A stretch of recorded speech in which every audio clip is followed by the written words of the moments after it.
பூஞ்சோலை மாணவர்கள் அனைவருக்கும் வணக்கம். இன்னைக்கு நம்ம 12th ஹிஸ்டரி புக்ல இருக்கக்கூடிய கலை சொற்கள்ல பகுதி 3 பார்க்க போறோம். சோ ஃபர்ஸ்ட் பாருங்க, கம்யூனலிசம் அப்படின்றது வகுப்புவாதம். சரிங்களா? ஏன்னா கம்யூனிசம் அப்படின்றது பொது உடைமைவாதம் அப்படின்னு சொல்லிட்டு இதுக்கு முந்தின பார்ட்ல பார்த்தோம். இப்போ வந்து கம்யூனலிசம் அப்படின்றது வகுப்புவாதம். நேஷனலிசம் தேசியம், நாட்டுப்பற்று.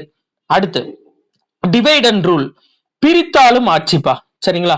பொதுவா பிரிட்டிஷ் பீப்புள் நம்மகிட்ட கையாண்ட முறை தான் இந்த டிவைட் அண்ட் ரூல் அப்படின்னு சொல்லிட்டு சொல்லுவாங்க. அதுதான் பிரித்தாளும் ஆட்சி. அடுத்து ரிவைவலிசம் மீட்புவாதம், இம்பீரியலிசம் ஏகாதிபத்தியம். அப்ப இந்த 3 லிசம் பார்த்து வச்சுக்கோங்க. கம்யூனலிசம் அப்படின்றது வகுப்புவாதம், கம்யூனலிசம் வகுப்புவாதம், ரிவைவலிசம் மீட்புவாதம், இம்பீரியலிசம் ஏகாதிபத்தியம். அடுத்து ஜிசியா, ஷரியத், இது ரெண்டும் ஞாபகம் வச்சுக்கோங்க. ஜிசியா அப்படின்றது இஸ்லாமியர் அல்லாத பிற சமயத்தினர் செலுத்திய வரி, ஜிசியா வரி. ஷரியத் அப்படின்றது இஸ்லாமிய சட்ட முறைமை. இது ரெண்டு முக்கியமானதுப்பா, ஞாபகம் வச்சுக்கோங்க. ஜிசியா அப்படின்றது இஸ்லாம் அல்லாத பிற சமயத்தினர் செலுத்திய வரி, அதுதான் ஜிசியா. ரைட். ஷரியத் அப்படின்றது இஸ்லாமிய சட்ட முறைமை. அடுத்தது கம்யூனல் அவார்டு, வகுப்புவாத தீர்ப்பு. சரியாப்பா? இங்க அவார்டு அப்படின்னா நீங்க வந்துட்டு பரிசு இந்த மாதிரி நினைச்ச கூடாது, ஏன்னா அவங்க ஆப்ஷன்ல அப்படி வைப்பாங்க. கம்யூனல் அவார்டு அப்படின்றது வகுப்புவாத தீர்ப்பு. அடுத்தது டொமினியன் ஸ்டேட்டஸ், தன்னாட்சி அந்தஸ்து. அடிக்கடி காங்கிரஸ் வந்து பிரிட்டிஷ்காரங்கிட்ட கேட்டது இதான், டொமினியன்ஸ் ஸ்டேட்டஸ் கொடுங்க, டொமினியன் கொடுங்க. நம்ம ஹிஸ்டரி புக்ல அடிக்கடி வரும். அப்ப டொமினியன் அப்படின்றதுக்கான அர்த்தம் என்ன அப்படின்னா தன்னாட்சின்னு அர்த்தம். டொமினியன் ஸ்டேட்டஸ் அப்படின்றது தன்னாட்சி அந்தஸ்து. ஆக்சிஸ் பவர்ஸ், அச்சு நாடுகள்.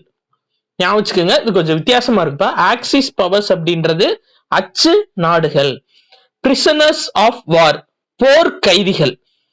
பார்ட்டிஷன், பிரிவினை. சரிங்களா? அப்ப இது பாருங்க, இன்னொரு தடவை பார்த்துலாம். மொத்தம் 3 லிசம்: கம்யூனலிசம், ரிவைவலிசம், இம்பீரியலிசம். கம்யூனலிசம்ன்றது வகுப்புவாதம், ரிவைவலிசம் மீட்புவாதம், ஏகாதிபத்தியம் இம்பீரியலிசம். சரிங்களா? இந்த 3 லிசம் பார்த்தாச்சு. நேஷனலிசம் நாட்டுப்பற்று நம்மளுக்கு தெரியும். டிவைட் அண்ட் ரூல் பிரித்தாளும் ஆட்சி.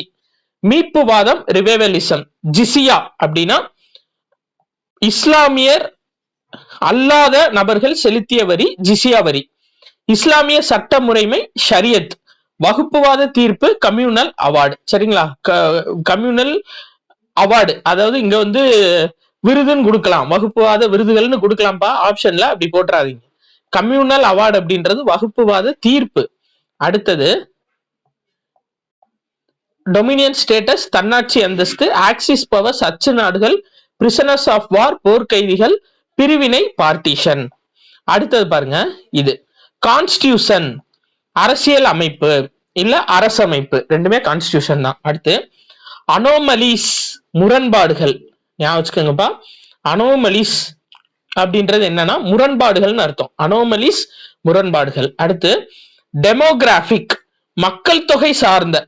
சரிங்களா? டெமோகிராபிக் அப்படின்றது மக்கள் தொகை சார்ந்த. அடுத்து சிம்பாலிக் அப்படின்னா அடையாளமாக, குறியீடாக. அதுதான் என்ன அப்படின்னா சிம்பாலிக். சிம்பாலிக்கா சொல்றாங்கன்னு அப்படின்னா ஒரு குறியீடா சொல்றது, வெளிப்படையா சொல்லாம சிம்பாலிக்கா சொல்றது. அப்ப என்னப்பா, அடையாளமாக அல்லது குறியீடாக. அடுத்து கான்ஸ்டிடியூவன்ட் அசம்பிளி, அரசமைப்பு நிர்ணய சபை.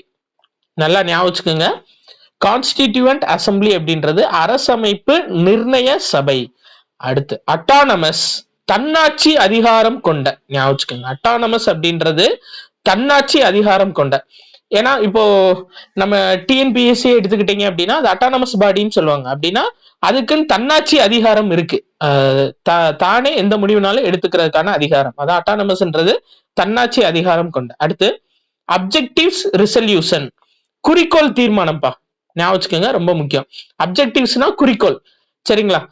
அப்ஜெக்டிவ்ஸ் ரெசல்யூஷன் அப்படின்றது குறிக்கோள் தீர்மானங்கள். அடுத்து பிரின்ஸ்லி ஸ்டேட்ஸ், சுதேச அரசுகள். சரிங்களா? அப்ப பிரின்ஸ்லி அப்படின்றது சுதேச அப்படின்ற வார்த்தையை குறிக்கணும். சரிங்களா? அப்ப பிரின்ஸ்லி ஸ்டேட்ஸ் அப்படின்றது சுதேச அரசுகள். அடுத்து பிரிவி பர்ஸ், மன்னர் மானியம். அப்ப பர்ஸ்ன்றது மானியத்தை குறிக்கும். சரிங்களாப்பா?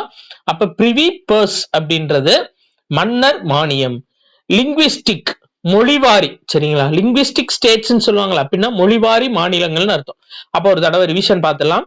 இங்க பாருங்க, கான்ஸ்டிடியூஷன் அரசமைப்பு, அனாமலிஸ் அனாமலிஸ் முரண்பாடுகள், டெமோகிராபிக் மக்கள் தொகை சார்ந்த, சிம்பாலிக் அடையாளமாக குறியீடாக, கான்ஸ்டியூண்ட் அசம்பிளி அரசமைப்பு நிர்ணய சபை, அட்டானமஸ் தன்னாட்சி அதிகாரம் கொண்ட, அப்ஜெக்டிவ் ரெசல்யூஷன்ஸ் குறிக்கோள் தீர்மானங்கள், பிரின்ஸ்லி ஸ்டேட்ஸ் சுதேச அரசுகள், பிரிவி பர்ஸ் மன்னர் மானியம், லிங்குவிஸ்டிக்ஸ் மொழிவாரி.